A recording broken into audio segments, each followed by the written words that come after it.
Milei en el Congreso, en donde iba explicando esta pesada herencia, la peor de todos los tiempos, y nos iba dejando números, que en cuanto a números y en cuanto a diagnóstico, bueno, no sonó tan fuerte, e incluso sonó tan fuerte que hizo vitorear al momento del no hay plata y el ajuste es irreversible y no hay otra salida.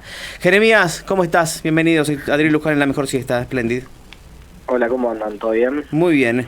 Bueno, contanos cómo viste en este, como decís en la nota, el combo de la posverdad del nuevo presidente. Claro, sí, bueno, un poco la idea de que teníamos acá en el diario fue hacer un fact-checking de lo que estaba hablando Milei, y las cosas que más nos llamaron la atención fue justamente estas frases que tiraba, que cuando uno revisa con lupa los datos oficiales, o eran agarradas, perdón, justo me estoy escuchando lo que hablaba, o eran agarradas o directamente eran falseadas. Entonces lo que intentamos hacer fue dividirlo en distintas áreas y nos dio resultado, bueno, que 4 o 5 ejes que mencionó eran producto más de eslóganes que datos de la realidad. Algunos incluso que los viene sosteniendo hace mucho tiempo, son ejes de campaña, son ejes de spot, son casi frases que uno se conoce de memoria. Sí, creo que lo más llamativo es justamente el aspecto económico, que Milei dice ser un especialista, y cuando dijo que el gobierno dejaba una inflación de 15.000%, que bueno, obviamente que la inflación que deja Alberto Fernández es altísima, más o menos 150% a términos anuales, pero que no hay ningún dato en los que se pueda agarrar para decir que la inflación es de 15.000% o que se proyecta en 15.000%. Sí, y si lo hay no lo explicó, digamos que él habló de una de las consultoras privadas que dan entre 14 y 20%, habló de una proyección, no explicó cómo, y uno no entiende cómo llegó a ese número que, bueno, sonó bastante, fue un golpe a la cabeza. 15.000%, escucharlo en Argentina, ya sabemos a qué nos rememora. Claro. Yo no soy especialista económico, pero no hay ningún economista, tanto heterodoxo como ortodoxo, que pueda explicar por qué o a qué cálculo llegó para decir que hay 15.000%. Lo que intenta hacer es una comparación a lo que fueron los precios que quedaron en el Rodrigazo, a los que hay hoy, incluso con una relación extraña entre los pasivos y las reservas del Banco Central.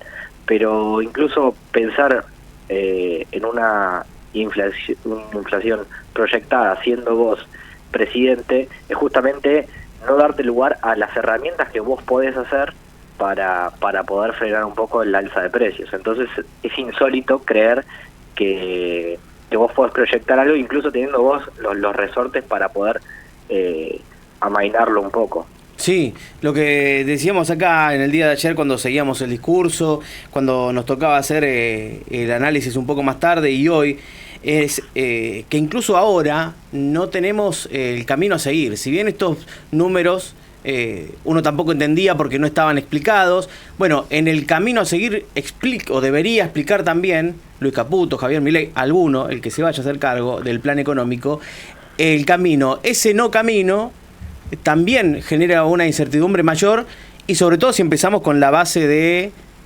números que no sabemos de dónde salen. Sí, creo un colega del diario, Zayat, daba cuenta que lo que está intentando Milei es exagerar la herencia que recibe, que insisto, es en términos de inflación es altísima, en términos de déficit fiscal también es alta, para decir que el único camino que tiene, que yo creo que ese es su camino, es el ajuste que pretende hacer, sobre todo a los sectores más postergados y a la clase media.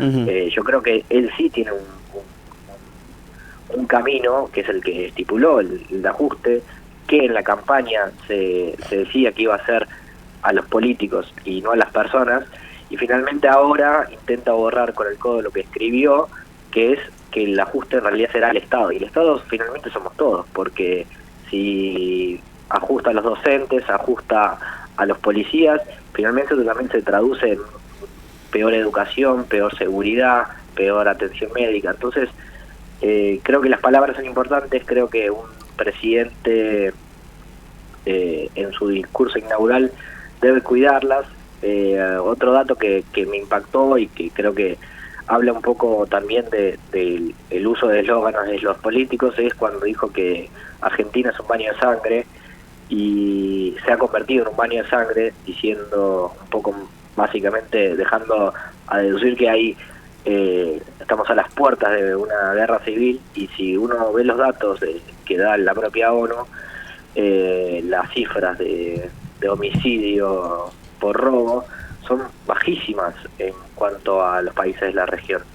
Argentina está 4 veces menos que en países como Venezuela, Brasil, Colombia. Entonces, ¿a qué nivel se llega a decir que se ha convertido en un baño de sangre? Eso no quiere decir que no hayan robos, que no hayan homicidios y que se tenga que tratar la seguridad como se debe tratar. Pero bueno, me parece que el uso de eslóganes puede servir para campaña, pero para la hora de gobernar, creo yo que es para construir un determinado relato, pero hay que ver si se condice con la realidad.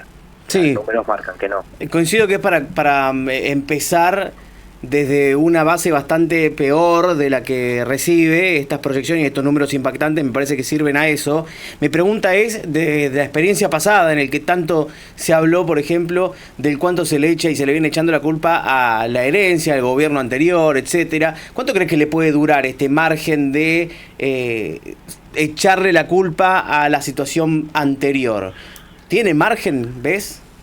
Mira, la verdad que te tendría que responder con lo siguiente, no lo sé. Creo yo que tiene un respaldo popular importante, que también anticipó que iba a venir un ajuste, cambiando las palabras, insistiendo que le iba a pagar la política y no los argentinos de bien. Pero habrá que ver cuando se liberen las tarifas, cuando suban los precios. Hay un estudio muy importante que varios medios lo comentaron hace poco, que cuando se los encuestó a las personas para ver si realmente se necesitaba un ajuste, más del 65% respondían que sí. Pero cuando en ese mismo estudio se les reconsultaba en el sentido de si creían que ellos recibían algún tipo de ayuda estatal, el 70% respondió que no. Entonces, creo que hay una consideración de que el ajustado va a ser el otro, y hay que ver con cuánto respaldo termina cuando se sepa que el ajustado vamos a ser todos. Y finalmente, los que menos tenemos, vamos a ser lo que más sufrimos. Perdón, los que menos tienen, quizás ni siquiera ya tengan el colchón. La clase media, que tenemos un nivel de consumismo un poco más alto, lo vamos a tener que ajustar porque vamos a pagar más altas las tarifas, vamos a pagar más alta la comida. Así que no sé cuánto respaldo va a tener. Sí es cierto que él anticipó un ajuste y bueno, y ahora se va a venir eso. Sí, e incluso fue bastante tajante en cuanto a los resultados. Él habló rápidamente de caída de la actividad, caída del empleo, caída de los salarios reales, suba del número de pobres y suba del número de indigentes. Y lo dijo explícitamente en 15 segundos después de decir que no había otra solución que no fuera el ajuste y el shock.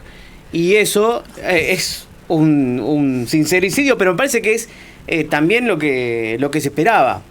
Que quizá no con tanta crudeza, pero en un momento te lo dijo y te lo dijo. Y uno no se puede sorprender ahora. Sí, hay algo interesante que esta mañana hablaba Ernesto Tenenbaum, que él da cuenta que en el discurso inaugural tampoco incluye en términos de cuánto lo va a pagar la gente que más tiene. O sea, siempre se habla de las personas que menos tienen y no de los que más tienen. Y que en ningún momento de su discurso inaugural da cuenta que o va a venir un impuesto a las personas con mayores recursos, o que va a subir retenciones.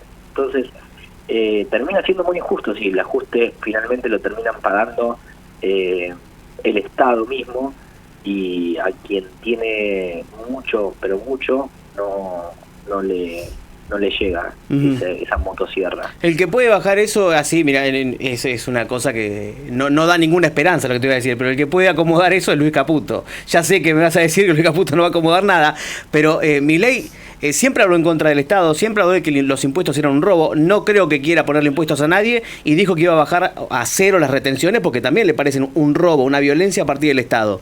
Digo, si alguien puede correrlo a cierto pragmatismo es Caputo. Lo no esperanzador es que Caputo tampoco creo que le dé algo a los sectores más bajos para que tengan un colchón, un plafón, y deje de darle algún negocito a algunos amigos.